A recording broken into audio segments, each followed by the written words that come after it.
I read this week that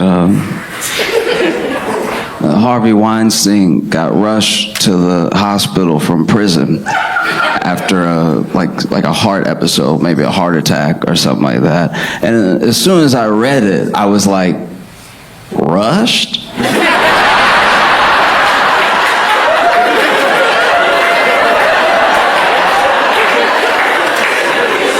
Do they not know?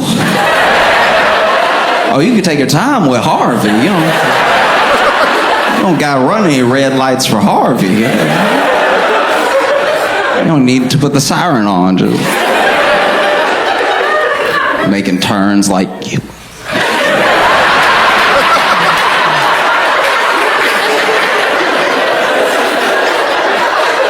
That's got to be tough. You driving Harvey Weinstein's ambulance.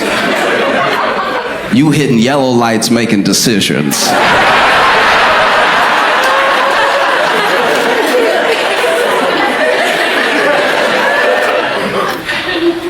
Turns a little bit yellow. We wouldn't have made it.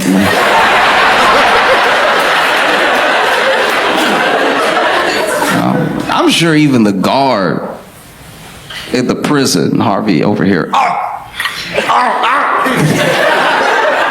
The guard's like, oh no.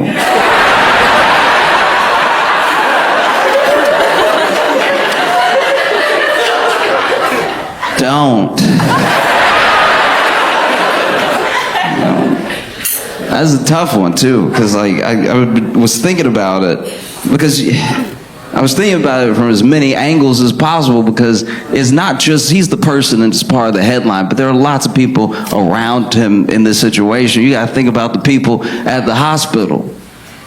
You know, you go to the ER, you got a real bad headache, and then they run in with Harvey Weinstein. Just having a heart attack, and you're like, but y'all still gonna get me first, right? Like this hurts really bad. Can we? Or maybe you're not a patient, maybe you're a surgeon. Imagine, because we don't know what happened exactly, just know that he has some sort of thing happen. What if that dude had to have like open heart surgery, you know? And I don't think he did. I think we would have heard about it, but let's say he had to have open heart surgery. Let's say you're a surgeon. You work at the hospital. You went to school, you studied hard, you learned everything that there was to learn about healing someone, especially someone in dire straits, someone who's really, really down to the wire, right? And you go to school, med school, maybe do some sort of residency. I don't know how it works, but you get hired by a hospital and you come into work on a random Tuesday. Checking into work and everything, about to sit at your desk, and somebody runs in, hey, you gotta come, quick, quick, quick. And then they pull you into an OR, and it's Harvey Weinstein on the table. And you're like, uh-oh. Like, hurry, you gotta save him. And you're like, gotta?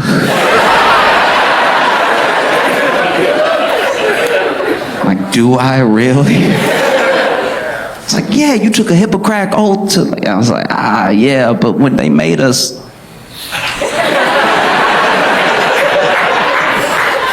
When they made us take the oath, they didn't mention anything like this. Like, I was saying it in theory. Somebody might have had to do open heart surgery on Harvey Weinstein. Someone might have had to put their hands in Harvey Weinstein. The whole time they're just like, ew, ew, ew, ew, ew, ew, ew, ew, ew, ew, ew, ew, ew, ew, ew, ew, ew.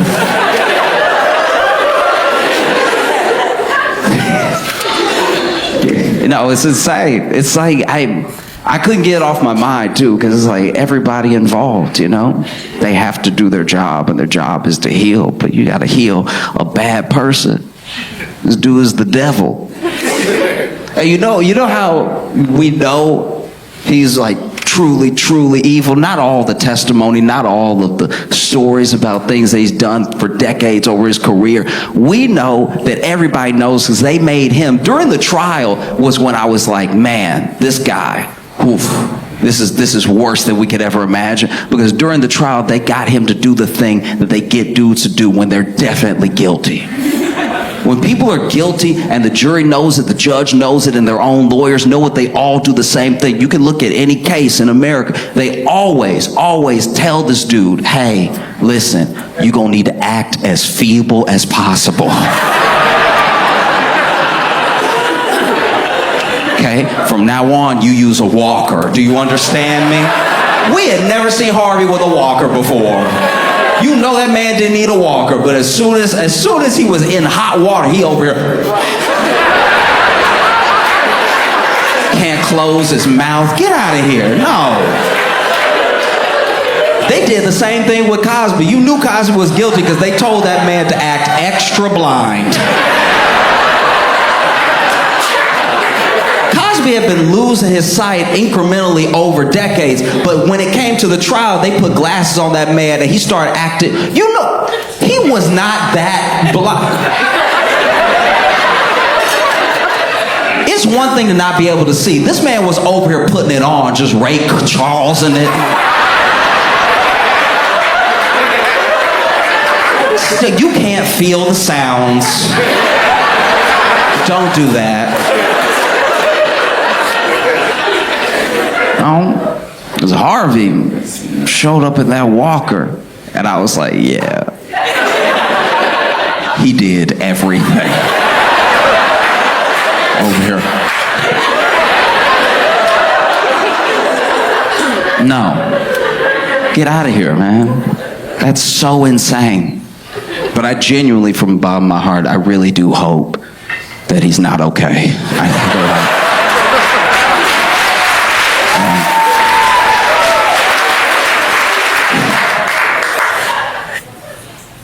I can't judge anybody for not being great at their job because I've been bad at work before. I've had jobs where I look back and I'm like, they should have fired me. You know what I mean? Like I have a good attitude at work, so people, you know, they're like, oh, he's pleasant, so they let me keep coming in. But there were times, okay. I worked for a very, very short period of time at this like storage unit place. They only gave me a couple hours because I was terrible, right? But I would be late, and I would be so late that you know that level of late where you know you need an excuse? And it has to be good. It has to be great. Like you're so late that now, first 10 minutes of late, you can blame traffic, right? Next 10 minutes of late, now you got to blame kids, a sick pet. You know what I mean? Something. After 30, someone has to be dead. After 30, you have to be brave for showing up. You know what I mean? You have to win them over again and be like, hey, look, you know, my whole family. But I care so much about this job that I was like, let me go ahead and do those 7.5 hours because I wanted to make sure I helped out the company, you know what I mean? And the problem with death is that you can really only use it once a year. Because if everybody die every time you late, you look like bad luck, you know what I mean? Like you look like you're really going through it, right? Because after 30, that's when you have to decide, did somebody die or am I too sick to come in? Because your boss, your manager is already going to be mad because this is a call you should have made 30 minutes before you were late, if not sooner than that. But now that you're this late, now you have to call and basically try to pretend to throw up on the phone, right? At 30 minutes late, you got to call and be like, hey, I'm so sorry. I know I'm already late, and I love my job so much. I love my job. like you wouldn't believe, you know what I mean? Like I had a dream last night I was on time. I had a dream that I was on time working, because you know how I love to work there, right? Like, you know, and I was doing my job, I was moving the boxes and everything, and it felt good to be there with y'all, my coworkers, and my boss, who I'm calling right now, who I know is too good of a person to hold this against me. You know I love it here. Now, there was one time I was so late. I was so late that I called my job and pretended to be my own brother. It was like, oh, Josh wanted me to call you, and I forgot. He actually told me to call you 2.5 hours ago, the exact amount of time that the manual says that he has to let you know that he can't come in by if he doesn't want to get written up. I meant to call at that time for him, but I forgot. That's my bad. His brother, not him, right? And I just basically called to tell you he died.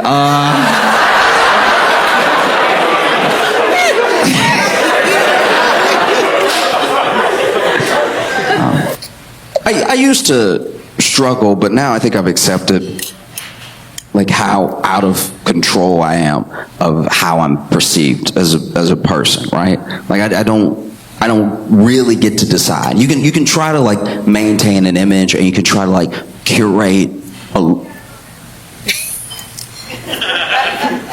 a way that people might see you, but you can't actually control it, right?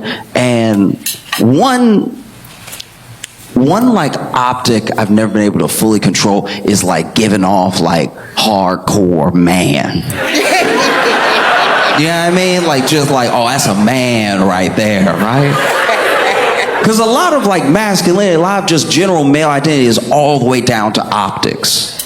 You know? It used to be a bunch of things that made you a man, you know? And some of those things were literally just judged by things that women couldn't do. So if you go back to like the 60s, and like women couldn't have a credit card or something, and you had a credit card, you're like, I'm a man, charge it.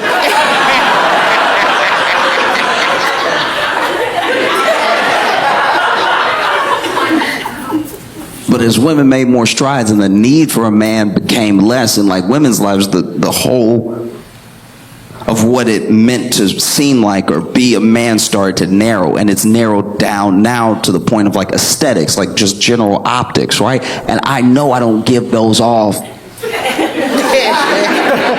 And not in a self-deprecating way, just in like a true, if I'm being myself, they don't come across. Like I was on a date, and I could tell I didn't come off as like that man for her, because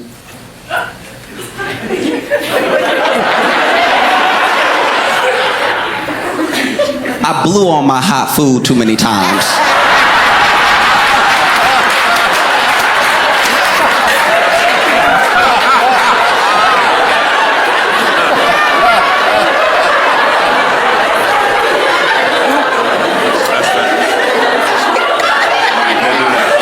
From the time you're a child, your parents tell you to blow on that food because it's hot. You don't want to burn your mouth, right? And I decided a long time ago that I was as close to done as possible to doing like dumb stuff just to look like a man. I was either gonna like be a man in that moment or I wasn't. I was just gonna be honest with myself. I wasn't gonna take a hot bite and then juggle it in the back of my throat. Take a pipe and hot bite of lasagna, then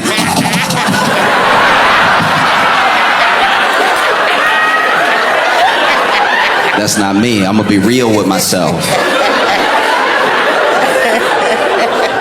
And so I went ahead and I took my fork, and everyone on planet Earth gets one blow. That's you even checking the temperature. Sometimes you bring food to your lip and it's so hot, it's not even touching your lip yet, but you're like, ooh, food. But I took too long. I also took too long between blows. Took my fork of food on.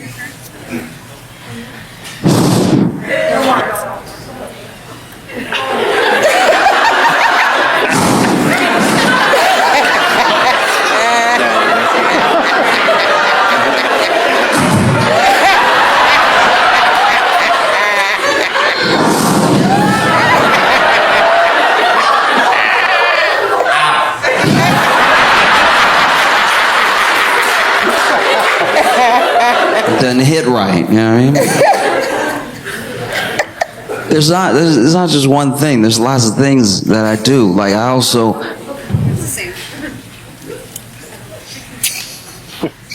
it doesn't seem very manly, but I use a lot of napkins. And I don't mean like I have a handkerchief that I keep in a suit that's like somebody crying, I can be like, don't do that. You know what I mean? Like, I'm talking about I have Wendy's napkins in my back pocket. I was on a date, same date as the last thing. This happened right after, where, you know, because I blow my food so hard sometimes, depending on the food, and if it's saucy, it'll splash, right? And so, it's one thing if you have a little something here or, you know, here, but if you blow the food so hard that it splashes up a little bit and you got a little food on your nose or your cheek and you start to look like a toddler, that's also unacceptable. Hence, I keep the napkins on me because I blow my food. I'm not giving it up, right? But she was like, oh, you have a little something right here. And so then I grabbed a napkin and I was like, that wasn't the manliest way to do it, you know what I mean? Like, I should have grabbed the napkin and smeared it, you know what I mean? Just like, did I get it? I don't care, you know what I mean? That would have been more manly. Because it is just, you know, it's a part of self-acceptance. Just know there's certain things that you do. I'm not saying you can't change them, but like, I'm not gonna be myself and then wonder why people don't think I'm someone else. Do you know what I mean? So if you get a good sense of yourself, you understand why you come off the way that you come off, right? Like I think there's 2 times where you cannot help, no matter what you try to project, you cannot help but be yourself. The 2 times are when you laugh and when you are scared, right? Because when you laugh, sometimes you don't even want to laugh. You know? Like you, sir. No, I'm just... Sometimes when you laugh, you don't even want to laugh, but it just escapes you because it's so funny. Like when a kid falls.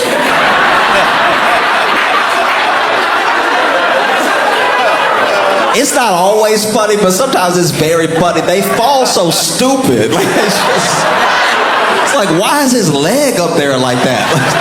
Do they have bones? Like, what's happening?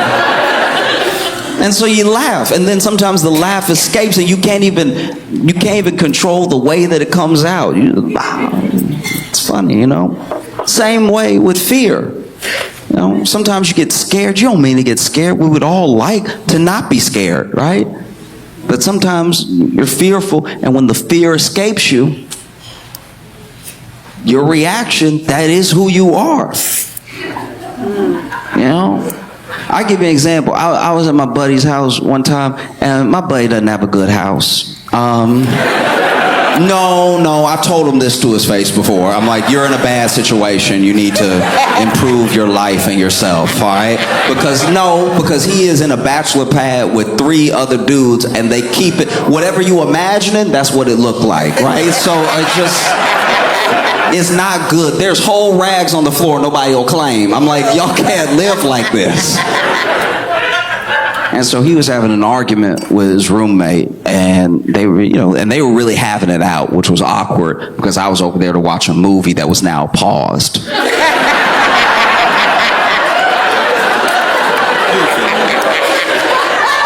So this doesn't have anything to do with me, but I was just over here. We had already started. We're 30 minutes in. I don't want to go home and then try to find my spot and everything. let's just watch the movie. But then they over there jawing at each other, and it's getting more and more intense, and it's awkward too, because my buddy's sitting here and the roommate is standing up. When I say we're sitting here, we sitting on the floor because he doesn't have furniture. It's not a good house. And so we're sitting on the floor, and so then I'm getting yelled over because he's yelling at him, but then he's standing over us, and so I feel like I'm in trouble too, and I'm like, I just want to watch the movie. Then finally his friend lays down the hammer, I don't remember what he said, but he said those like last words that you say in a fight, and he stormed off and he went to slam the door behind him, right? But because they don't have a good house, right? He went to slam the door, and the door fell off.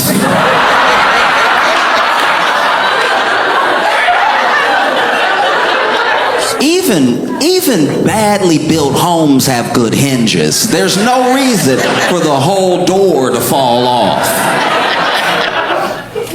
And so this is what happened. I knew he was going to slam the door because I was looking at him when he was walking away, because I was like, okay, I can unpause it, right? So when he slammed the door, that was a loud noise that I saw coming, right? Boom. That's fine. Doesn't scare me. But I had turned my head and I had hit play, and the door, the way the hinges decided to give out was incrementally, right?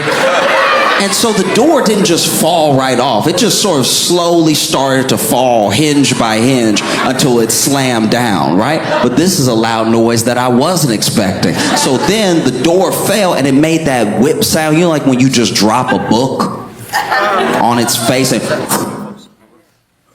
and I'm not proud of it. But when I get scared enough,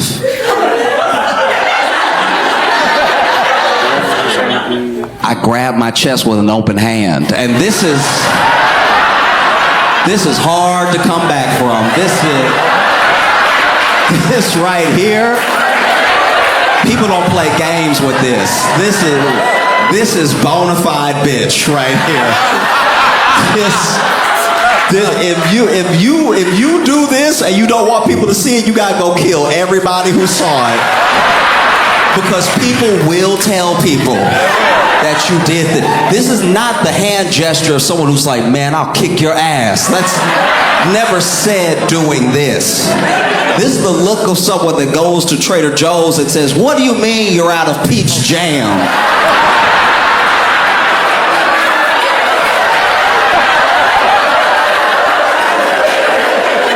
This is a never in my days gesture. This is a my word, my Lord gesture.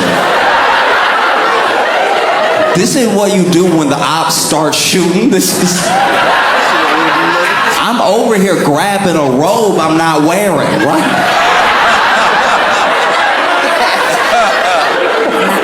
I feel very thankful to be here with all of you, because it's nice to talk to people who are gonna get it in a way. I feel like sometimes when I'm traveling and I go to places where, especially when I go overseas, and there are places that are not as engaged or involved with American politics, that there's a sentiment of like, we're just watching the show, and y'all are like cast in the show, and so that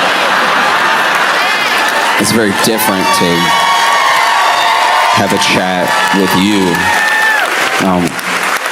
Because I'll be very honest with you, it's been taking me a long time to distill the way I feel about what is happening in LA.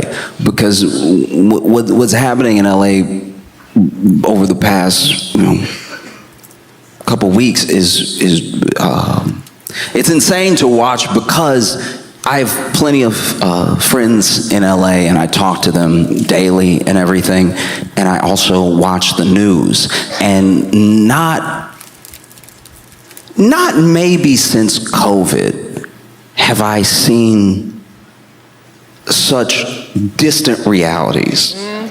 Do you know what I mean? Like such like completely opposite ends of the spectrum, what is happening and what is said about what's happening. And okay, because if you're watching the news, everyone in LA is dead. They've been dead for a while.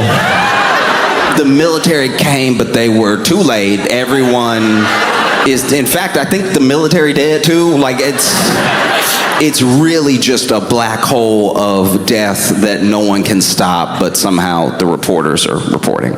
And it is strange because when they send the reporter out to cover what some people are even calling the riots in LA, the reporter, not every single one of them, I'll get to them, but the reporter is standing there while everybody else is standing there. And they're giving a very different report than what we can see behind them.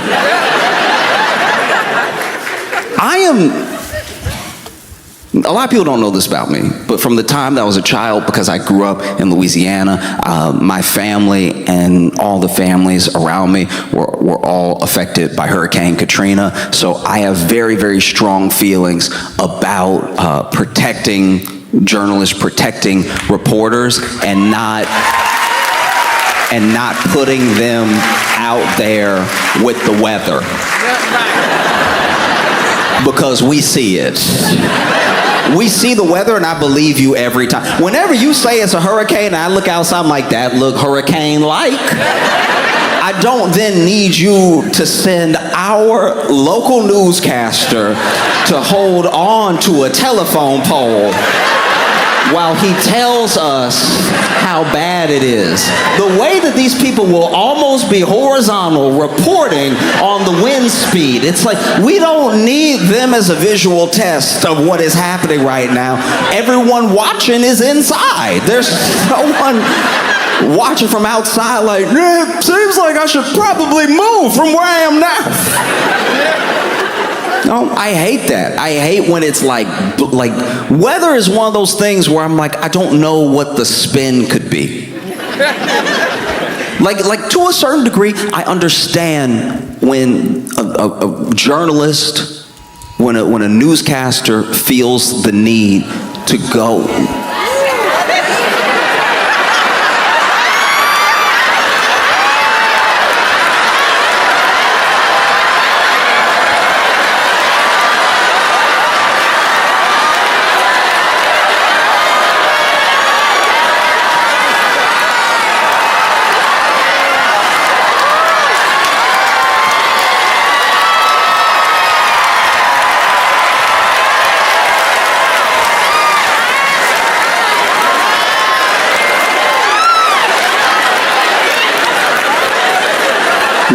What this shows right now is how many of y'all don't put your phone on silent. Like, there's no, I know it is. That's crazy. Well then I will be quick then.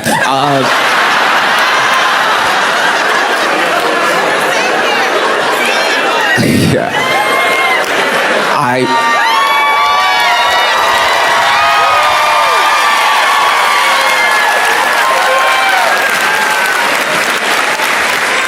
Okay, real quick. Just for a quick second. What? Flash flood. Oh no, the parade.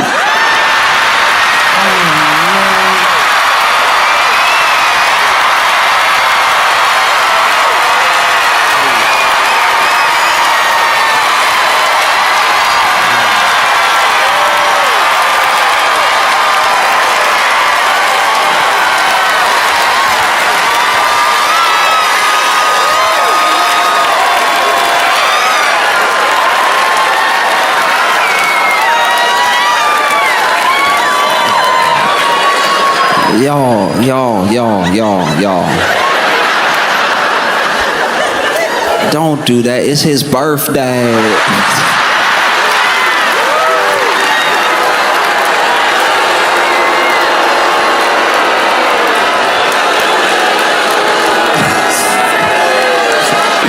It's not my birthday.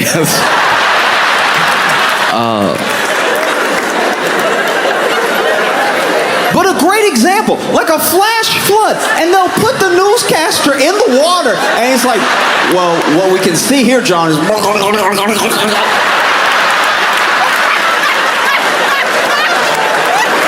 It's another level of insane, because when it comes genuinely, when it comes to the news and the weather, I don't know what the spin could be.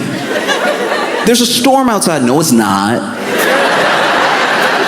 Weather, as long as you're not talking about specifically climate change, is like the last bipartisan subject. It's like the last thing. There's no way that anyone hates, conservatives or liberals enough to see the rain and be like, but it's not. Like, that just doesn't happen. It's one of the last tethers to reality, and we make those newscasters go in it. These poor newscasters in Arizona look like they about to pass out. Half the reports they do talking about the heat. They got them over there, no shade. You can tell the budget of a newsroom by how they send the journalists out there, because sometimes they'll be out there and like, blistering heat today in downtown Phoenix, temperatures reaching 111 degrees.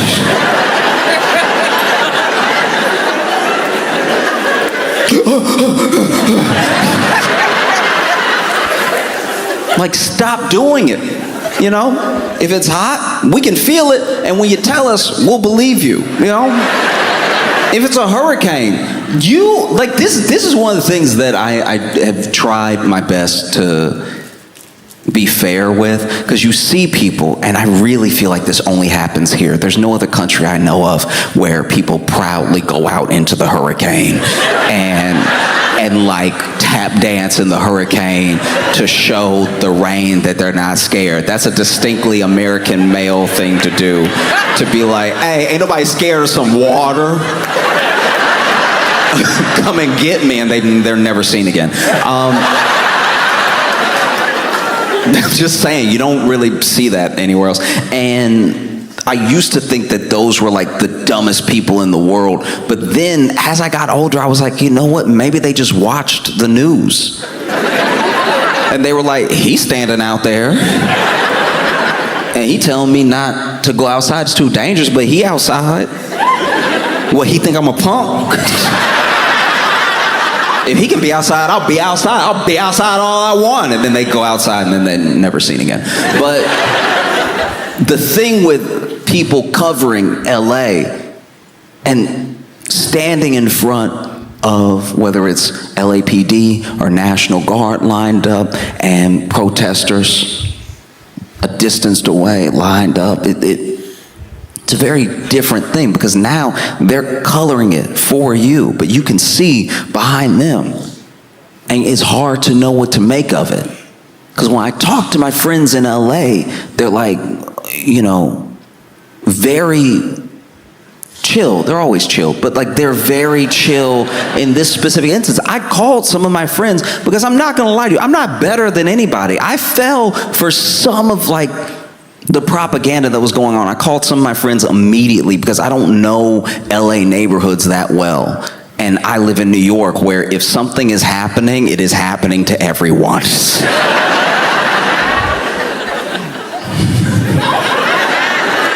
Thoroughly happening to everyone right now. And so,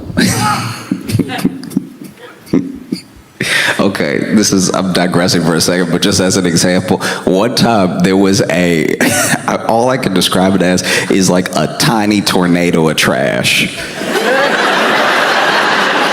It literally was not taller than this mic stand, but it was spinning, because it was a windy day out, and the trash wanted to be together, I guess.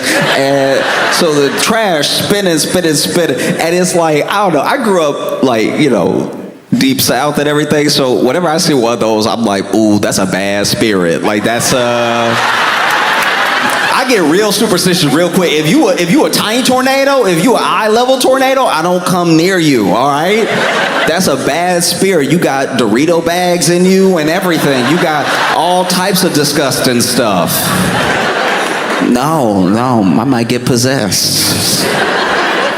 And so I was keeping my distance, but there were other people walking down the street. I actually crossed the street because I saw it up ahead. I was like, nah, I don't need those problems. Like, I like having my whole body, mind, and soul. I don't want some of it to be like Derek from 81st. You know what I mean? Like, that feel like who would possess you? Just somebody who like never had a job and burps as loud as possible. And so I crossed the street, but there were other people that were walking next to me that kept going, and they walked right into it. And even though I was across the street, I knew when they walked into it because my back was turned, and I still heard. I'm like, not walking into a Thai tornado with your mouth open. That's just irresponsible. And sure enough, that Thai tornado got like 8 people. Just being itself. Oh, if something happens in New York, it's happening to everybody. If one train is down, the city stops. We get around it, you know, people get mad, they get off the train, they run to work, they hop on a bike or whatever, they take a cab, but like, one thing happens, it has a ripple effect. LA doesn't seem like that to me. Like I've been in different parts of LA, and I thought all of it was like one thing. I couldn't have been more wrong. And so I was calling my friends as I was freaking out because I was seeing the stuff that was happening. Waymos. You know the driverless car that shouldn't exist? You know that thing that's just on the road and we all act like it's normal, but we're slowly acting out the plot of iRobot currently. You know that thing. Those were on fire. There were Waymos on fire. So I called my friends like, you not in a Waymo, are you? Oh, if you in a Waymo, get out right now. Because to be fair, we didn't really even know why the Waymos were on fire. Maybe there were people setting the Waymos on fire, but maybe the Waymos saw all the unrest and they were like, this is our time.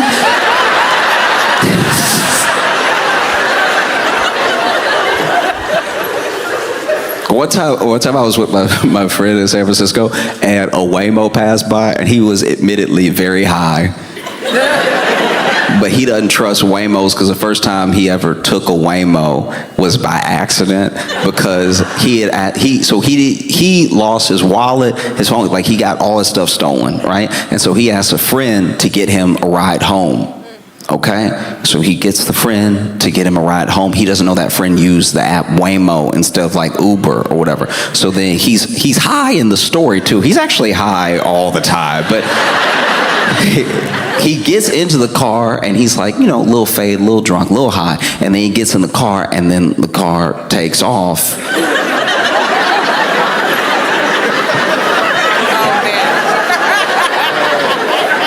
And so the way he told the story, I wasn't there. The way he told the story is finally he asked, you know, for a little music. He's like, dang, it's quiet in here, dog. Can you turn something on? And he half nodding off anyway, but he's like, can you turn something on? It's quiet in here, dog. Like, let's get it popping, you know.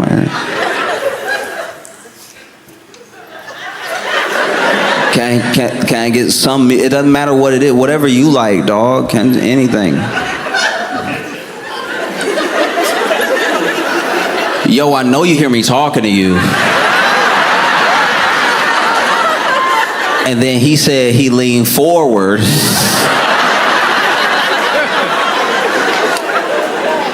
This is how he tells the story. He leaned forward and saw nobody was in there, and then he started praying because he was like, "No, you know what? You know what? You know what, Lord? You know I haven't been right. I haven't been right.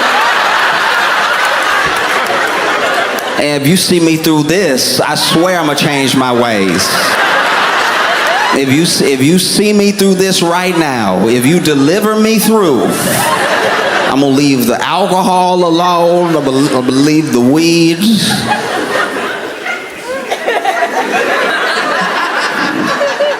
He gets home, he sees his house, he's like, thank you, Lord, thank you. And obviously he was lying because he was high when he was next to me, but a Waymo passed by and he was like, That thing right there. Nobody gonna believe me when I tell you, but that thing right there, I don't trust those things, all right? Let me tell you something right now. That thing over there, all AI, all self-driving intelligence stuff, don't trust that thing. Believe me, that's a transformer.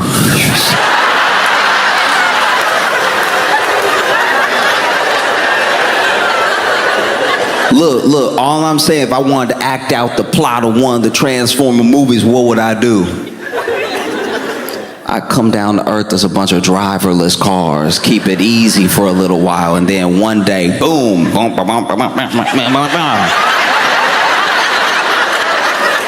Don't get in there. Don't get in one of them. You're going to end up in his chest. I'm telling you right now.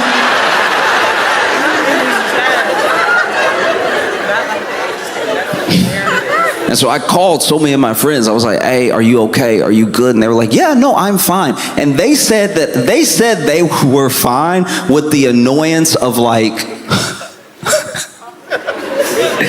they said that they were fine with the annoyance that I have when my mom calls me to ask me if I'm okay. She saw that there was a storm in New York, and I'm like, no, it was just a bunch of trash spinning in a circle. It's not that serious. You worry too much.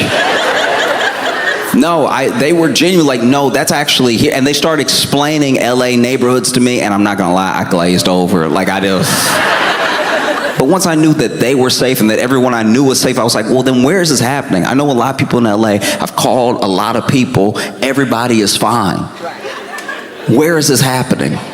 It turns out it's all happening over like, I think 2 square blocks. I don't even know. It's like, it's such a small area. It might as well be a movie set. And it's crazy because if you listen to, Fox News, some of these outlets, you would think that the entire city was burning right now. There are people sharing stories on Facebook, and the entire place is devastated. And the president said, if I didn't send the National Guard, they'd be in shambles right now. But then when you look at video, and I'm not talking about video from protesters, I'm not talking about video of bystanders of the protest, I'm talking about video of people in Los Angeles, 2 blocks away from the protest. There are people literally blowing bubbles. And there is no opposite to your city being on fire than bubbles.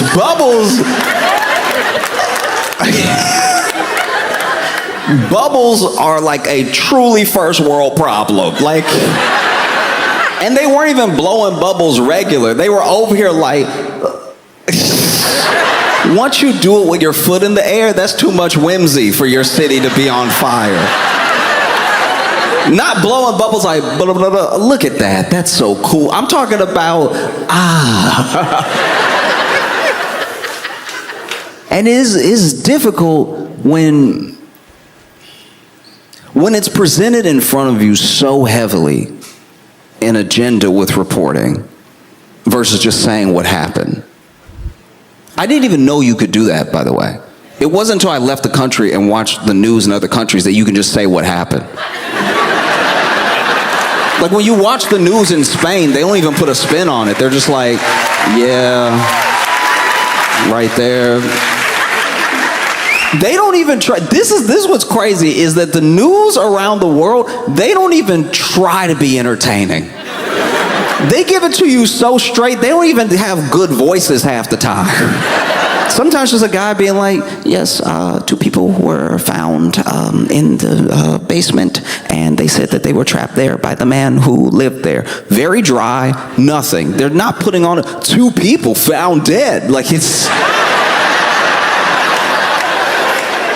That's my favorite, by the way. I love when an anchor is like going out of a fun story to a sad story, but either they didn't get the stack of reports ahead of time, or they're just reading the prompter in real time, so they don't know that they need to do the tone shift, and so they just finish like promoting a shelter that has saved like 67 puppies or something. All happy. Isn't that beautiful? Isn't that sweet? I mean, you just love to see stuff like that, don't you? Anyway, 15 burned to death in a fire. Oh. And then you see in their eyes that they're like, I already started high. I started up here if I drop it. And sometimes they try to drop it. They're like, found dead this morning. Don't act like you weren't talking the whole time. That was you the whole time.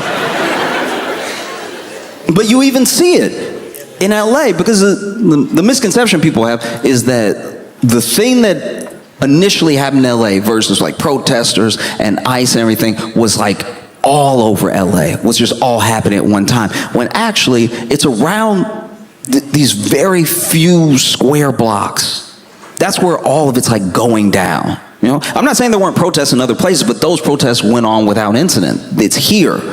This is like the main sticking point, and this is what they keep shooting footage of over and over and over again, and showing you over and over and over again from different angles, right? And they're so thirsty for it that there was one dude that had a Mexican flag, was on a smashed up car, and you can see when you look at the picture that there are like 15 cameras surrounding the car looking up at him, and then everyone protesting is like a block down with nobody there. You know, because they're selling you a story. They're selling you a story about chaos that's unfolding and everything. And they even, you know, will have the newscaster out there. This journalist is out there. And I have a lot of respect for journalists. They do an incredibly difficult job, and they have to do it under constraints that some of us can't understand. Because if you worked your entire life to try to get to the truth, and then you finally get a job, maybe it's not even a well-paying job, and you're allowed to tell the truth until like your newspaper gets bought, and then it gets bought by a guy that's like, the truth though. I mean, what is truth really? Just say whatever I tell you to say. But it is a difficult thing to distill for yourself, because you have to. You can't just, I'm not saying that there was ever some golden age where all of media was honest and forthright. I'm just saying that it used to be a little bit more simple. That you were even overdoing it if you checked, 3 sources to see if something was true. Because there are things that used to be delivered with a little bit less. You still had the bias of the outlet, but it was a little less political at all times, and there was a little less looking for the bleed. Here's what happened, and I said it in a sexy voice. That used to be American news. And now we've slowly become this more and more and more like corporate warped version of trying to do the news. News became entertainment. It became a show.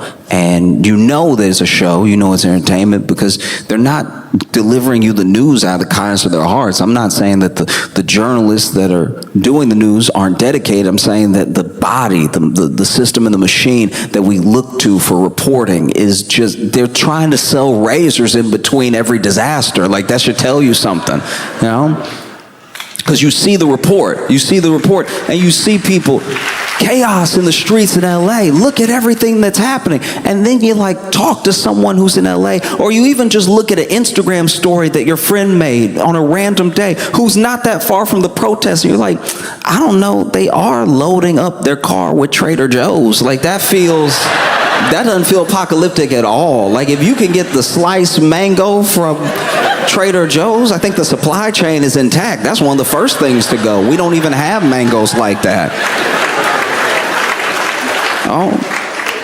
News says absolute chaos, and then you look at somebody's just like legit. Somebody's like TikTok, that they're making. Not even about the protest, just that they're making. You know they live in LA. And while they're making this protest, while supposedly the city is on fire, they're finding parking. That's not supposed to happen ever. And one thing that can't be lost on us when we think about or talk about Donald Trump is the only thing that he's ever been successful in is reality TV. We don't know him from the steaks. We don't know him from the casinos. We don't know him from the vodka or the water, which was probably vodka.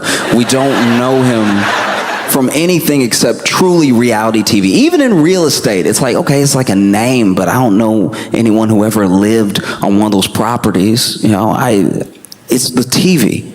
He figured it out. He figured out reality TV, and he's still doing reality TV. He's just doing it as the president. The mix of reality and TV is a different cocktail for every show.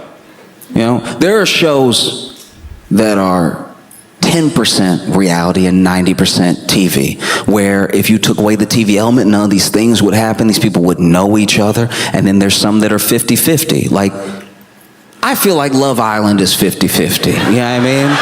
Love Island to me is because look, even if there was no show, these are the people who would be hooking up with these people. Like this is every time you watch a cast introduced of Love Island, you're like, that seems right. Like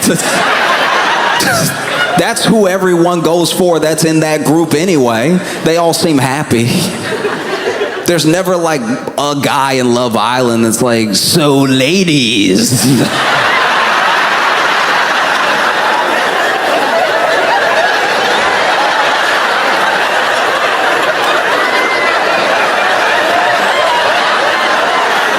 Just floating like an NPC. Like, it's always somebody with like 9 abs. And you're like, how do you get the extra? When he's standing up, when he's sitting down, it's very defined. You know, it's shows that are even mostly reality with a little hint of TV, just a little bit of producing to make sure it's polished enough for the people so that they can consume it and not be thinking about how they're on like a 5th episode of it, you know? And that's where Trump comes from. He comes from reality TV. It's the only thing that he's ever been really, really good at making, and that's what he's doing right now, reality TV instead of governing. Because if he were governing and he really wanted to be smart about it, this dude would do what he does best. He'd just lie. Think about this. This man lies about everything. And this immigration thing is the only thing he's like actually tried to do. It's very weird. Like, I just, it's a long walk, but stick with me for a second. As presidents go, most deportations have been going down. They were, I think, at least in recent memory, they were the last highest under Obama, but Obama did them all through the courts and everything. It wasn't just like a rounding up type of thing. And so then Biden had less, Trump even had less in his first term than Obama. And then now, Trump, right now, even with the show, has less than he had the first time. And it's weird to me because in the campaign, we were promised that there were millions. There were millions of illegal immigrant criminals. They were behind you. Have you checked your pants? They're in there too. They're under your bed. They're everywhere. You can't throw a constitution without hitting an illegal criminal alien. We were told that there were millions of them in the country. Yet somehow, when ICE really starts ramping up, because we're really doing this thing, it takes like a week before they were like, have you tried a school? Like, I don't know. Yeah, I can't find any. That's crazy. We got a couple that first week, but yeah, I guess there were only like 3,500 or whatever. I guess we're just gonna have to start going everywhere, and that's what they did. That's why it is the way it is, because ICE is over here trying to do these deportations, trying to grab people and everything, but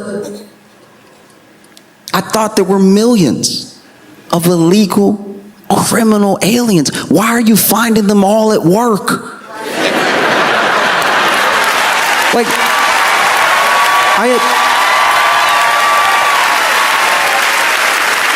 I just had no idea that my local taco spot was specifically MS-13 Tacos. I had no idea that Tra de la Ringa, the gang I can't pronounce, I had no idea that that's who was like folding the clothes at Kohl's. Like, that's...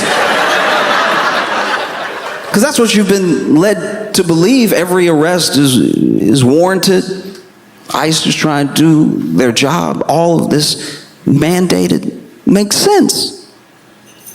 That's what you've been told. And the thing is, you need to make a show out of it, because even with all the chaos, even with all the footage, it's still less. That's crazy. Even with you going around the court, it's less. That's wild.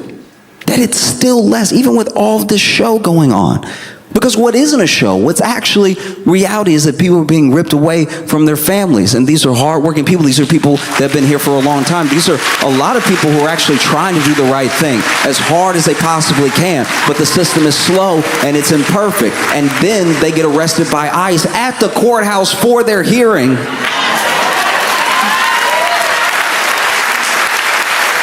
And all of this when Trump could have just lied.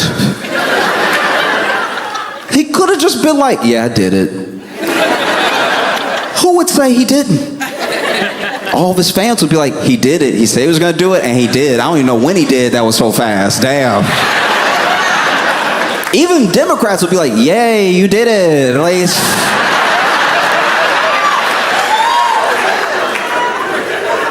the one time he doesn't lie. And so you have this ICE operation happening on these square blocks, these protesters clashing with ICE. ICE doesn't feel safe. They don't feel like they can make movements and everything. And so then, the LAPD comes, and maybe the LAPD was there the entire time, I don't know, but the LAPD is there, and Trump sends in the National Guard. Now, he can't send in the National Guard just to arrest people and crack skulls and everything like that. So what he does, he tries to get around it by deploying the National Guard just to protect these two buildings. But then they're there in case ICE feels like they need their help detaining someone, or that they aren't able to carry out their operations, right? So, dangerous precedent, but whatever. So then Trump wants to send in the National Guard, which everybody, not every single person, but most people were upset about, because the LAPD, in case you're not aware from TV, from movies, or just from history, historically loves to whoop ass. That is their favorite thing. The LAPD can't stop whooping ass. They love, it's their number one. And so when the LAPD found out the National Guard was coming, I know they were probably like, but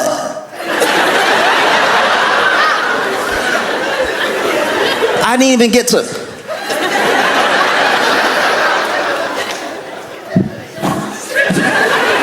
No, go ahead, send them. Yeah. No, you know what's best, send them in. No, you want to do it. And then the National Guard comes, and there's not a ton for them to do, because it's like 2 square blocks. No matter how many times they keep showing you the same footage over and over and over again of these things burning, of this 3 stores that got looted. They show you the same thing over and over, but it's just not happening that way. And it's not that spread out. People are finding parking in Los Angeles. And so the National Guard gets there, and they're like, all right, yeah, that, okay. All right. So there's nothing to do, and you deployed us without making sure we had a place to sleep. So then they're all on the floor. They're sleeping on the concrete with nothing to do, and everybody's mad now because National Guard didn't get paid what the LAPD is getting paid, so now the LAPD can't whoop ass. National Guard here for no reason. And then Trump is like, send the Marines then. I know if you're in the LAPD, you're like, the Marines? National Guard had to be like, the Marines? Even the Marines had to be like, the Marines?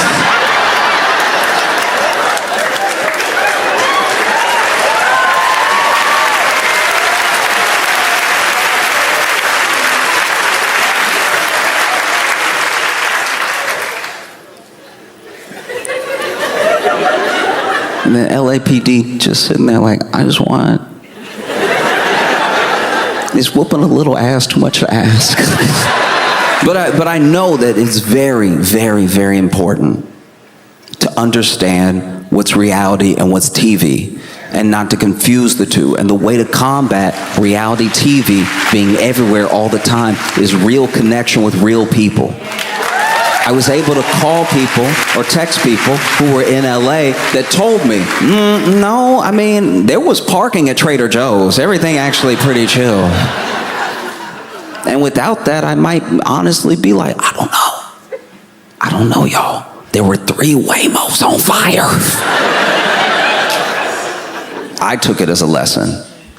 And I would hope that more people see the things that were happening in LA and make sure that outside of any news outlet you follow, outside of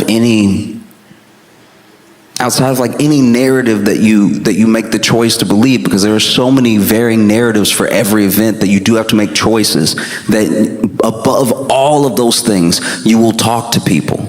Because talking to people is the real perspective that you need. When you talk to someone who's really going through the thing, no matter what it is, no matter what it is, even bigger than LA, even bigger than the protests, when you talk to someone, you finally get from their perspective right to the root of an issue, as opposed to whoever's talking over them.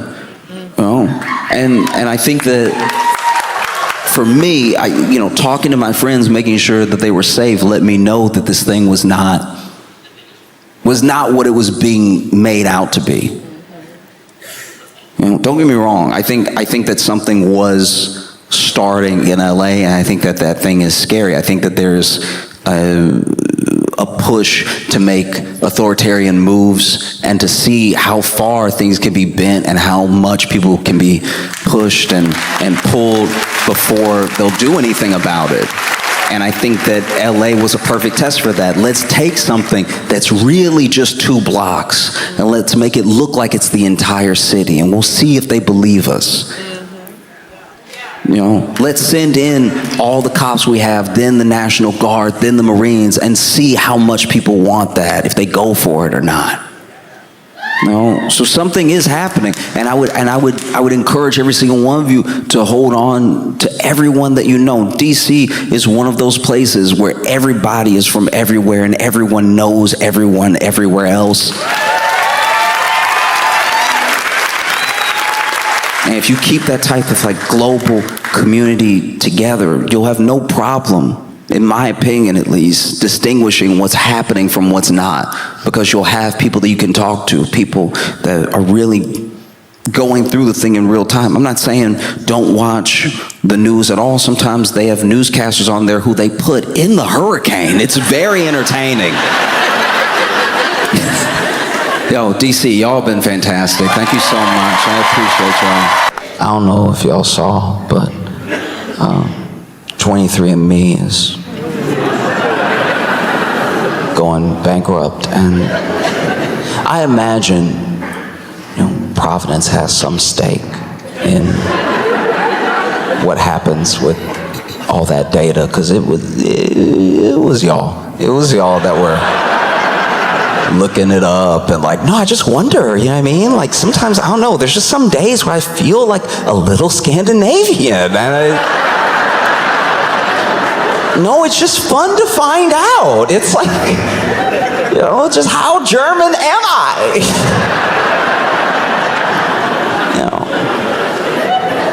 And you get those percentage breakdowns and stuff. It's all right, do you? I don't know. I wonder. I truly wonder. I knew they had some black people in the commercials, but I do wonder how many of us it was. Because every time I saw an ad for like a 23andMe, I was like, I have a general idea.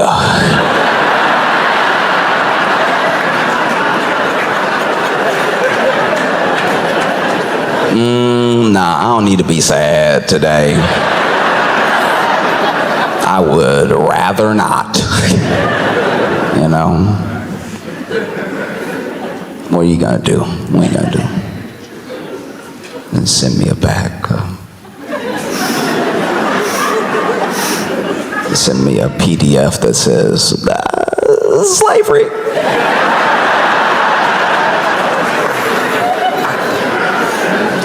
They got you. Nah, I was good.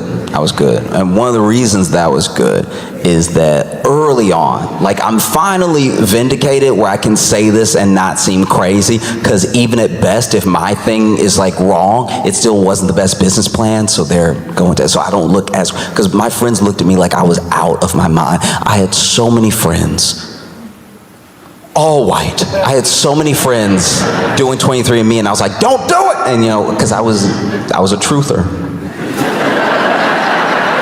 I was like, look at what the company is doing, and look at what they're researching. Yeah, I mean, there are so many of these like heritage companies that are also putting money into pharmaceutical industry, and it's just to figure out how much of something people get when they're a certain lineage, invest in those drugs, expecting that thing to finally pop up one day. You know, and people were like, that's so paranoid, and I was like, yeah. Paranoid is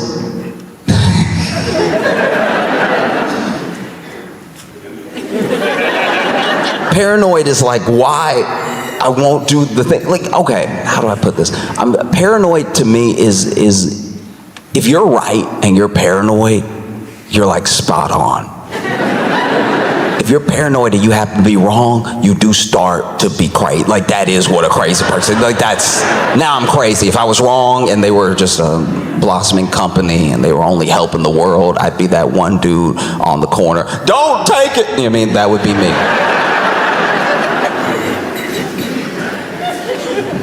But look, all I'm saying is I told so many people, I was like, hey, you don't need to know. You made it through. Because then I had some friends where I was like, you don't even need to know because I can tell you. How about that? I'll do you that favor. You don't need 23andMe. I'll do it for you. I have a friend who, okay, these two friends, they're the sweetest, but they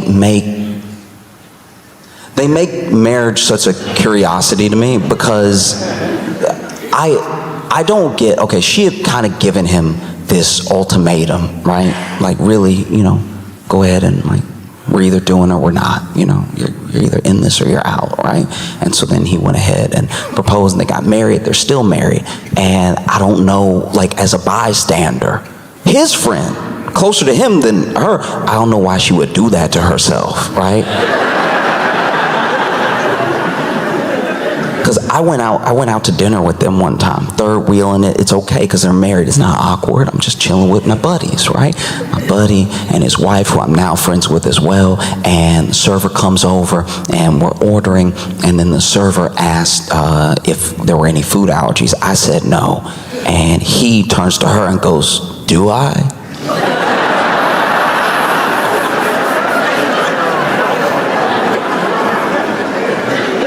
Do I have any food allergies? And she answered. She was like, yeah, shellfish. He was about to order the lobster bucket. And I was like, how is it worth keeping him alive like this? You literally forced an ultimatum to make it your job to keep him alive. Your prerogative, do what you want, but wow.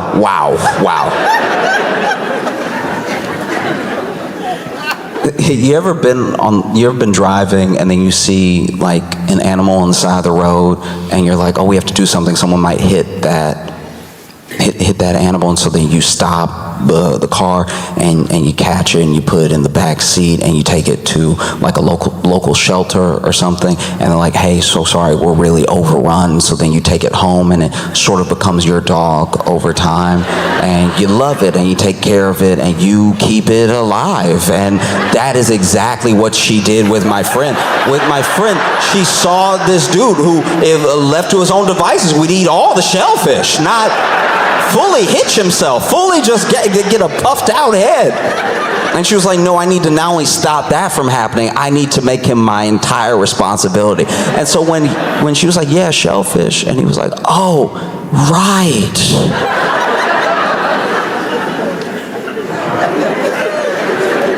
I was sitting there like flabbergasted, right? And then we're eating, and as we're eating, she lightly starts choking, right? Like starts choking on her meal, and she's like doing the coughs and trying to get some water. Like just you can hear her trying to force it out, and we both recognize that she's choking, and we both we don't fully stand up because we're in a booth, but we start to like push up a little bit, like as if we're gonna have to get up, and I'm about to come around, and then he's like, spit it out.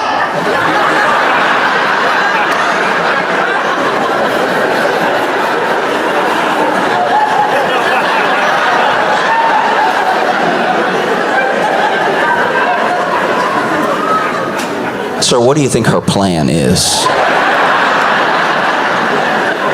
Do you think she's like contemplating spitting out, but oh, it's just so good?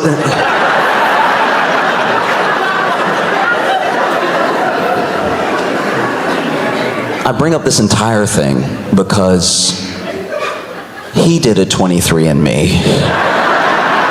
And I was like, bro, I can tell you right now, all right? You're half jackass.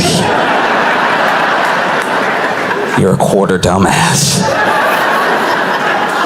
And you're another quarter ass. He has a very big butt. He is thick.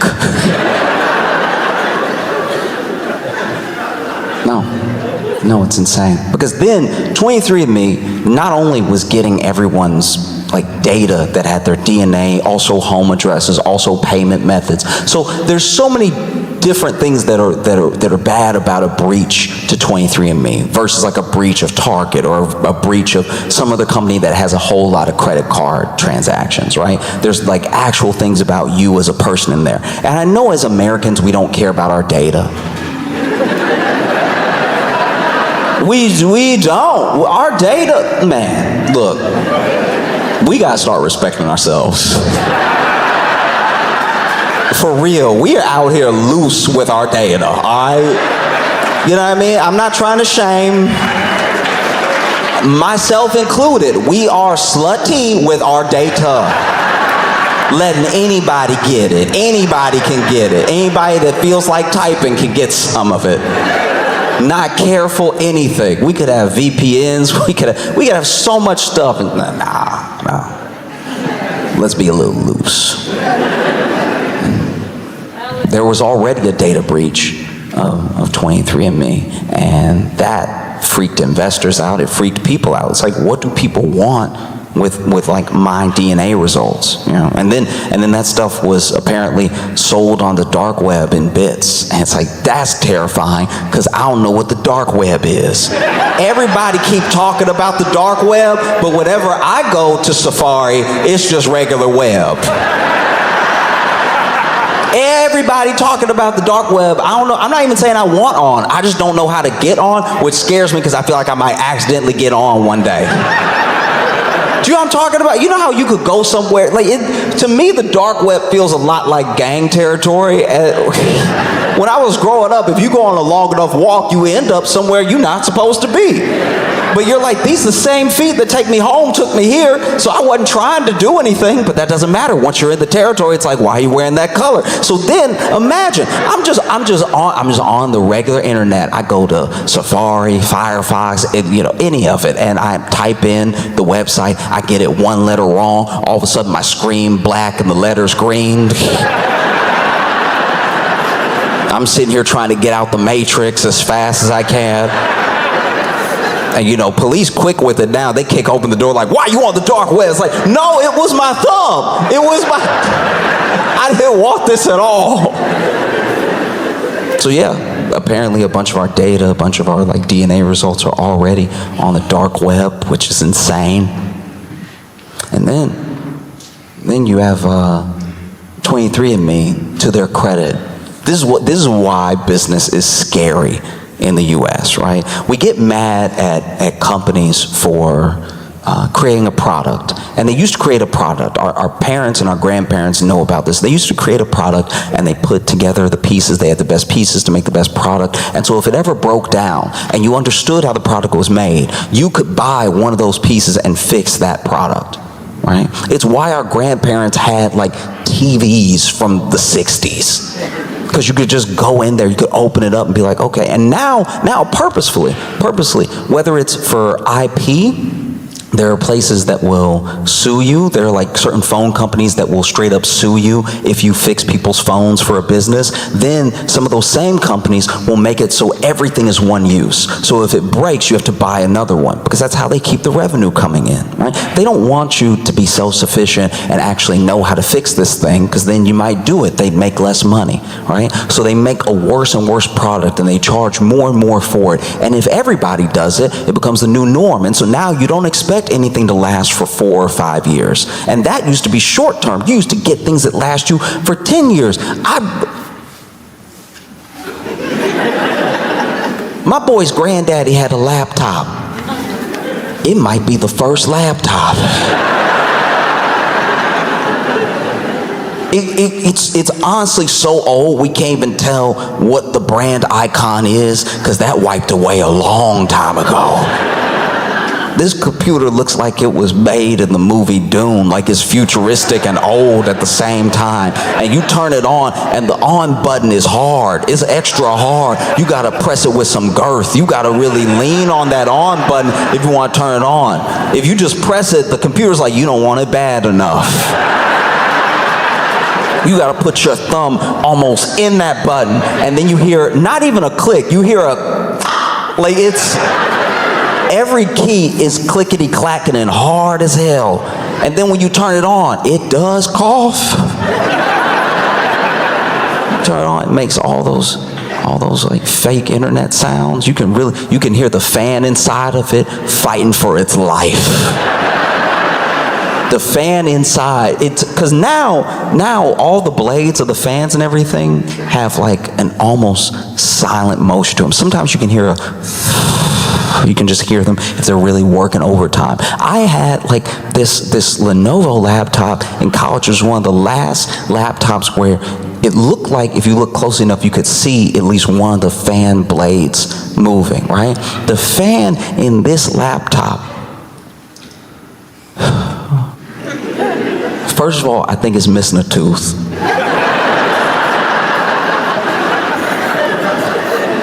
Because it's trying, it's coughing and it's trying, and you can hear it.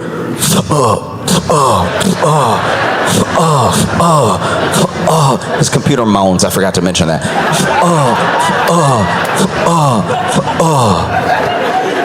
And then if you want to turn on Wi-Fi, there's nothing clickable. You want Wi-Fi?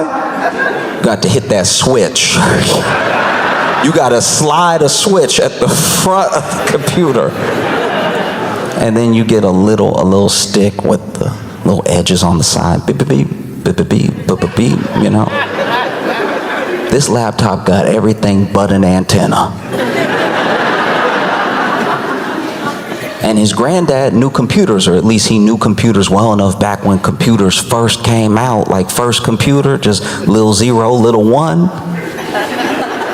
He had it on lock. And so he fixed his laptop over and over and over again for years, to the point where even now it'll turn on. You gotta press extra, you really gotta lean your body over it, but it'll turn on. And that day is gone. We're not in that anymore. We're in the world of tech companies putting out their products and soldering it to make sure that if you open it, you destroy it, right? And 23andMe, to their credit, they came up with a good product. They came up with a very good product. The problem was you only needed it once. And so that was pretty much their undoing. Some people are going to say it was marketing. Some people are going to say it was general business plan. No, the thing that 23andMe did that was wrong in today's America was making a good product. People only needed it once, and then they could forget about it. And they tried the subscription thing. They tried it. And people, even my white friends were like, no, I got it. I mean, you said 45% Scandinavian. I'm going to take your word for it. I don't need to keep spitting in cups and sending them to you. That was the other thing I didn't trust. You know what I mean? Like, you just spit in a cup and mail it. Nah. Admittedly, that was a black thing for me. I was like, I'm not just going to put my DNA out there for someone to have in case. Imagine now your mailman a murderer. He see that 23andMe package, he's like, this will do nicely.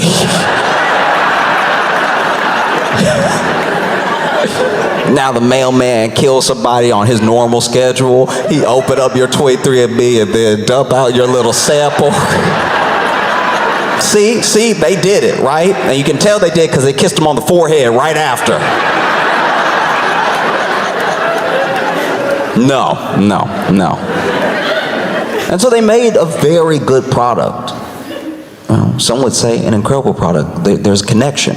There's connection in knowing where you come from, especially if you're deeply in search for it. Finding those answers can be really special. Not special enough for me to spit in the cup and then mail it, because nah, you're not gonna get me, right? But one day, in some way, maybe, it'd be beautiful to figure out exactly where you come from, trace your entire lineage and everything like that.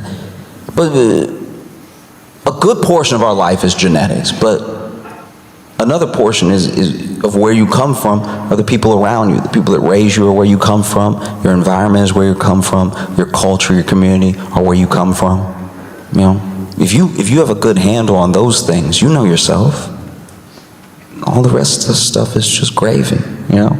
Because they tried to do these like home diagnostics, and that was a very bad idea. They were incredibly inaccurate, so people were either thinking they were in the clear or worrying for no reason, because you would do the 23andMe, and if you did the like pro premium package with the home diagnostics stuff, they'd send your sample back. They give you a PDF being like, yeah, you got diabetes. And then you would be like, are you sure? And they would say, no, I truly have no idea. That's the other reason I didn't do it. Not only am I like, no, I'm not going to get my DNA out. What if you're a murderer? I also don't want to worry for no reason. Now, imagine somebody sending you something in the mail that's like, it's bad. It's bad. It's very bad. I'm not sure. Don't take my word for it, but it is pretty bad. I already have people in my life to do that. Truly, I already have people in my life giving me horrific medical advice. Just some of the worst stuff you've ever heard in your entire life. I have a friend who doesn't eat vegetables. Doesn't eat vegetables because he doesn't want to eat anything too phallic.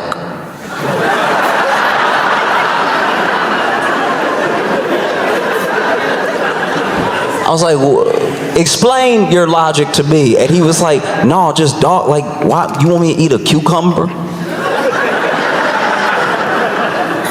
Try to bite a cucumber right now. It's all in your face, all hard and stuff. Not me. Not me. A carrot? No.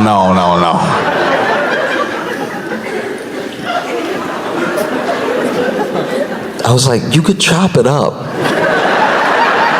That's what they do. Do you think in a salad that they just lay the whole thing down?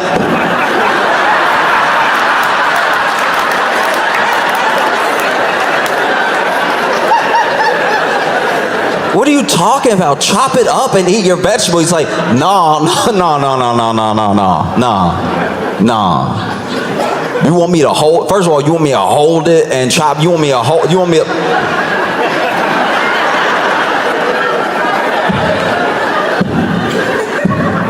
No, that might give me nightmares, dog. I'm like, all right, yeah, be deficient in everything then. Just walk around needing a nap twice a day. That's on you. Horrific medical advice.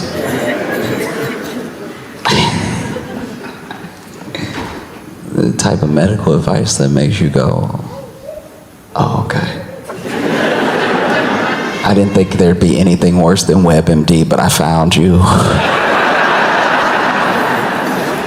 So they were doing these home diagnostic tests and everything, and they were sending people stuff back being like, yeah, you got a bunch of like heart stuff in your family.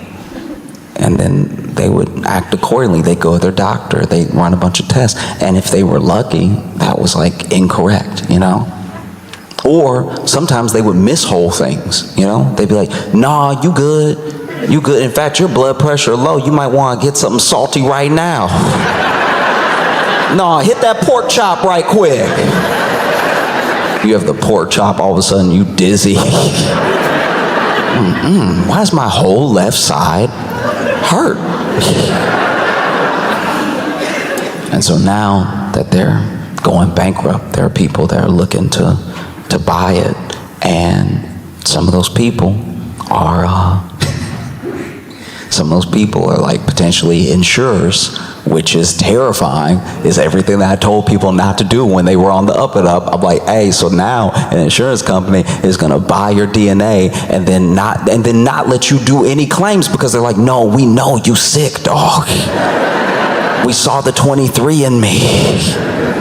You know, because if you do a 23andMe of a corporation, they are 100% devil. Also somehow 100% efficient. No, it sucks. I look at where I come from, and like I said, it's from the people who raised me, people who put me together, or what I'm made up of. Like, there are people in my life that I was very fortunate to meet young who were much older, so they had a lot of wisdom to pass down. I remember there was this woman who would she'd just drop gems on me every now and again, out of nowhere, right? One time she said to me, she was like, you know, be very careful when you're picking a partner. Be very careful who you have a child with, because you're not making a baby, you're making a soul. And that's forever. She also once told me, don't ever trust somebody named after fruit.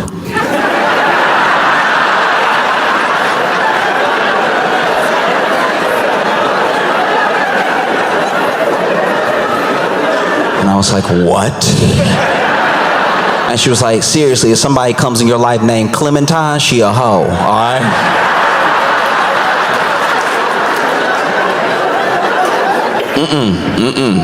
Don't trust any Clementines, okay?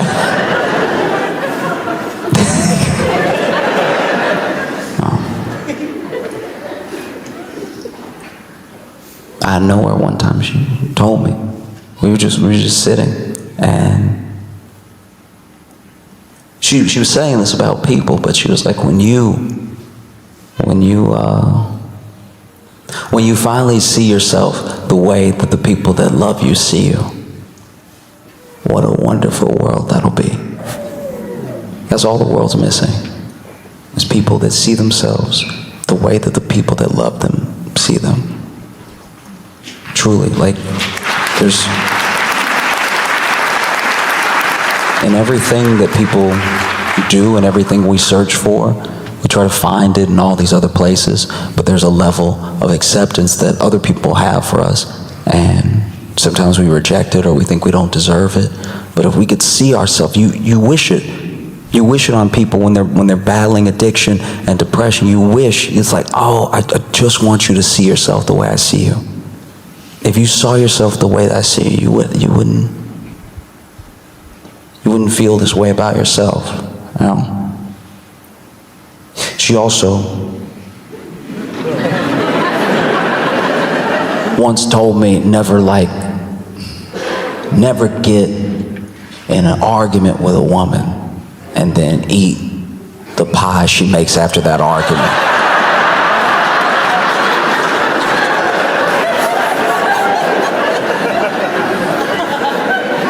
That's a pie full of glass.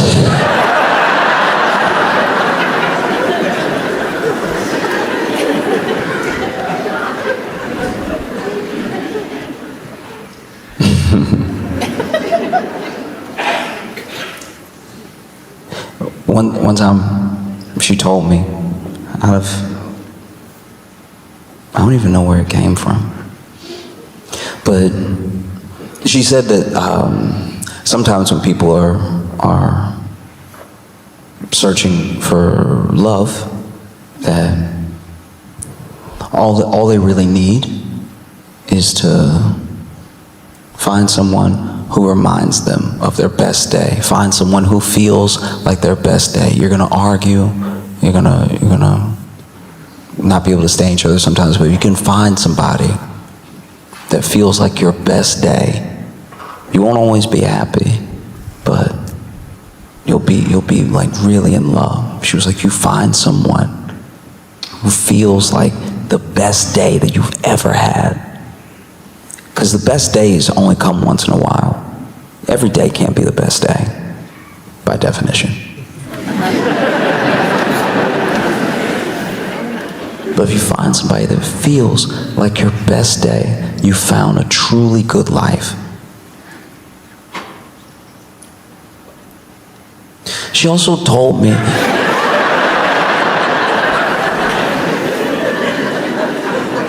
that one time she got in an argument with her ex-husband and she decided to let it go in that moment, you know, and bake him a pie.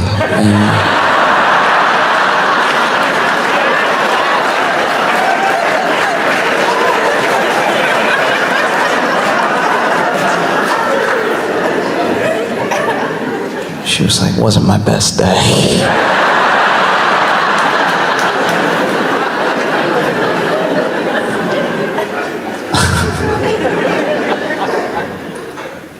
I understand why people would want to do 23andMe, and I understand, at least on the surface, why they went bankrupt. They made the mistake of making a really good product and giving it to everybody, and everybody only needed it once. And that is tough. That's tough to watch people use their thing and watch that valuation go up. At one point, it was worth $6 billion.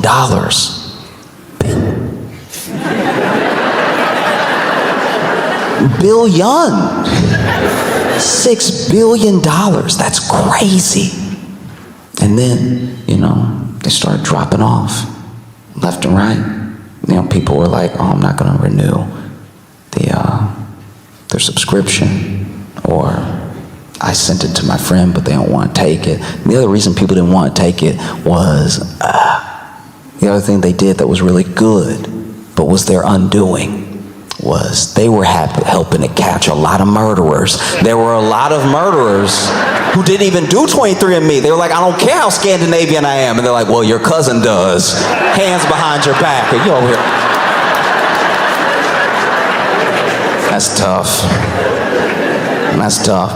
You know what I mean? Because look, listen, I'm not rooting for criminals, okay? But how would you feel if you did all that planning?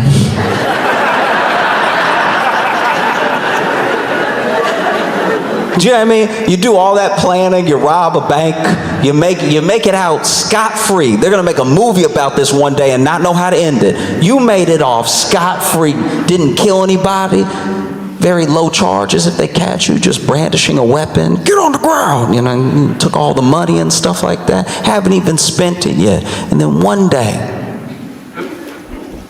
it's very quiet. It's so quiet that you're like, damn, it's quiet in here.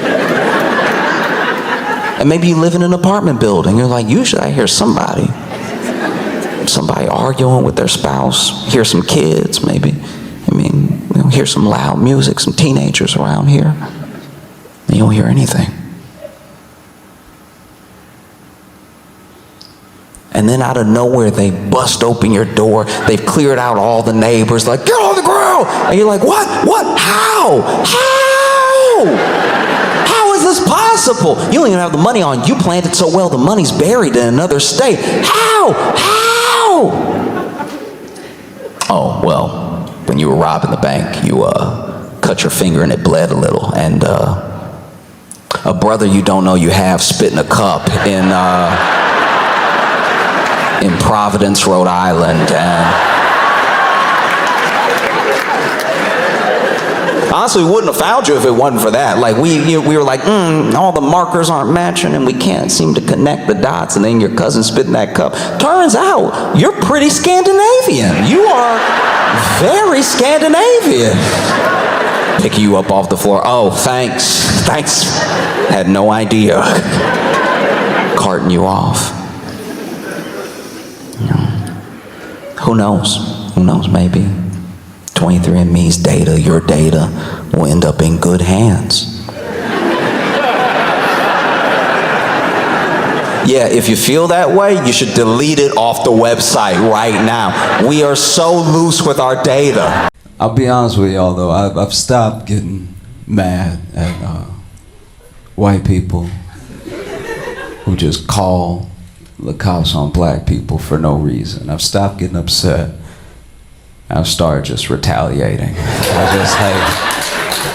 Now if I see a white person doing anything I don't like or understand, which is none of my business but makes me uncomfortable, I just dial those 3 numbers. You know? I'll just be sitting in the park and just like,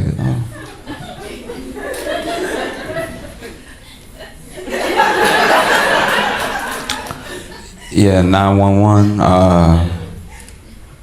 She kissing the dog way too hard. This is absolutely unacceptable. This is all tongue out here. You need to hurry. It doesn't look like the dog into it. Please get here quickly. I'll be at the grocery store. I'll be checking out at the grocery store. And there'll be like a white guy in front of me. But he's not buying any food from the grocery store. He getting those weird non-food items that the grocery store sells. So it'll just be like a belt and a knife. I'm like, yeah, 911, please. He looked like Dama to begin with. Please hurry. I don't like the way his receipt looks. I've started just calling the cops on white people who I think are calling the cops on me. We just have a standoff. I'm like, well, I didn't dial first. She did, okay? Well, send one for her, send one for me, okay? They could just have a standoff. This might be too niche, but did y'all see the drama happening with the people that the movie The Blind Side is based off of? Alright, if you don't know the story, I'll bring up to speed as quickly as possible. Basically, The Blind Side is a movie from 2009 where Sandra Bullock won the Oscar for playing the greatest white woman that's ever lived. I don't know, I'm pretty sure it goes Joan of Arc, Amelia Earhart, this lady, okay? And in the movie, she drives up her car to what I can only describe as the biggest black child that's ever been, all right? He is supposed to be in school, but he looked like a 43rd grader. This is the grownest looking kid I've ever seen in my life. She drives up and he's like, huh? But like, his shoulders got bigger when he turned. It was insane. And then she's like, come home with me, which historically, But then he comes home with them, and then they're like, you should play football, and he does, and then he makes it into the NFL because it turns out being big is a huge advantage. But now Michael Oher, the guy that the movie is based off of, came out and said that he saw no money from the movie based on his life, and what he actually signed when he was a kid, which is when he thought they were adopting him, what he actually signed was conservatorship so that they could get his money. I know, he thought he was getting a Disney movie, and this nigga got Britney Spears. is absolutely horrible. And what do you do in that situation? Because it leaves a bad taste in your mouth. All the damage has been done. He may never see the money, and it's probably already been spent. You know what I mean? We can't give him his story back. We can't give him back those years he spent trusting them. I think I have a solution, though. All we gotta do is give Michael 2 free tackles.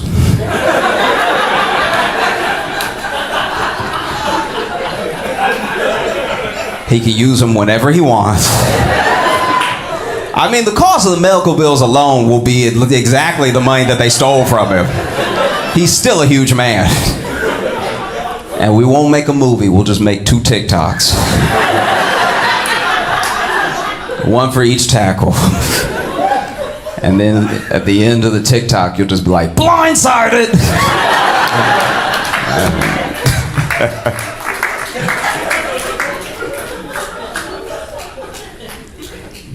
I'll be brief because I know people are tired of talking about him. But it does feel weird that Trump is this indicted. Like, goddamn. I thought they get him for something. I think they get him for everything. As someone who doesn't like him, I thought I was following the story pretty closely. And every time he gets indicted, I'm like, ooh, I didn't even know he did that one. That's crazy. This man has 91 felony charges. That's more than most gangs. That is absolutely insane. Man, they giving Trump the full nigga treatment. This is crazy. That dude must check his hands every day to make sure they're still white. Just like, how is this happening to me? And this most recent one is the wildest, you know, because if you aren't familiar in Fulton County where Trump was most recently indicted, this is the first place where they said that they want to process him at the jailhouse instead of the courthouse. Because if they do it at the jailhouse, they'll have to do the fingerprint and they'll have to do the mugshot, which is what he's been avoiding this entire time, which is what lets me know that he's not a good businessman.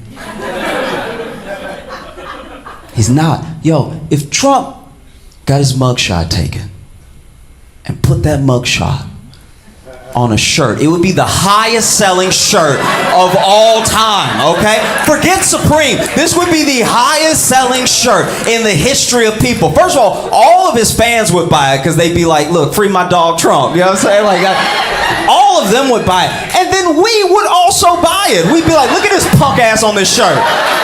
Look at this goofy ass on this shirt. Struggling ass on this shirt. He could be printing money, and instead he's, whatever. What a disappointment. He'd make so much money, he'd actually be a billionaire. You know what I mean?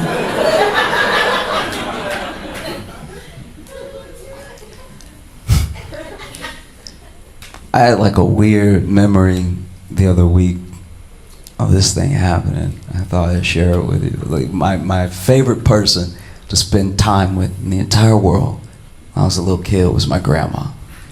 And everybody knows that I was blessed enough to have grandparents. Grandparents, instant daycare. Anytime your parents got to go somewhere, you're chilling with grandparents, right? So, go everywhere my grandma went.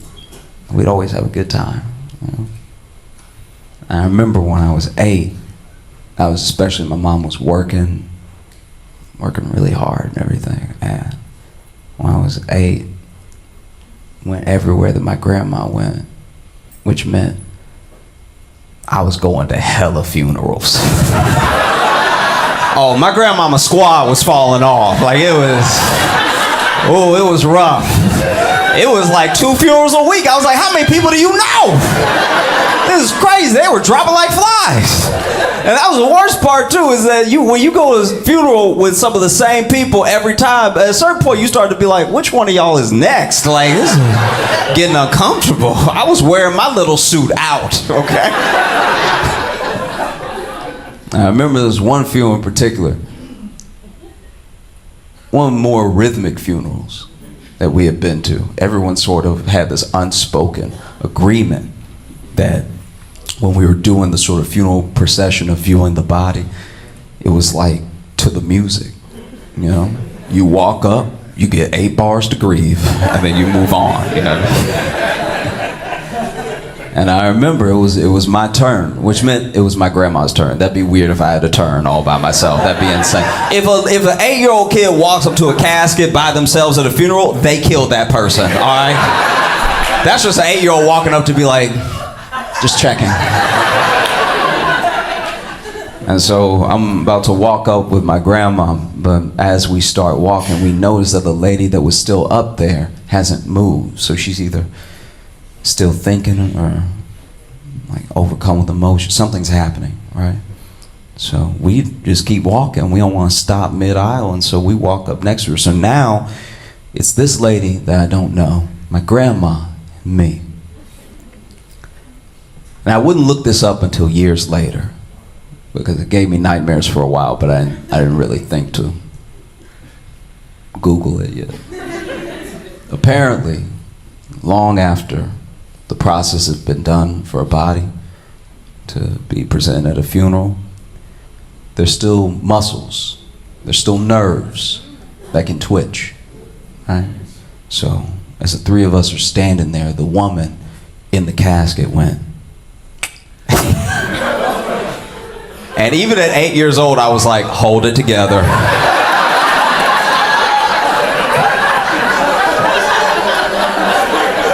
Hold together, stay calm.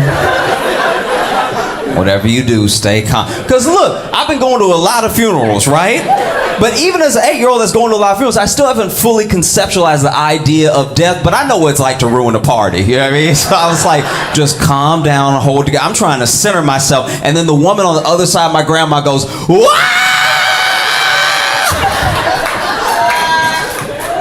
And for a reason I still don't understand, my grandma turned around to the whole rest of the congregation and was like, she moved. And everybody cleared out. We all walked out together. It took so long to calm everybody down. It took so long to get people to come back inside, sit down, chill out. Because there were people outside that were like, nah, I'm not going back in there. No, ain't no reason to grieve. If she risen, I ain't playing with that. Y'all can do what you want, but if she up, she up. All right. In fact, she owe me a little something, so when you get in there, tell her that I want my 15 if this was just like a weekend she was playing Bernie. We get back inside, finally calmed down, finally finishing procession, viewing the body and everything. There was this one woman. I know I saw her, but I caught her because I was sitting second row and I was looking in between two people. This woman hesitant, and she was approaching the body, just, you know. And she went, wake up. And even as they were lowering her at the cemetery and they threw the dirt on her part of me, it was like, we don't know. We have no idea.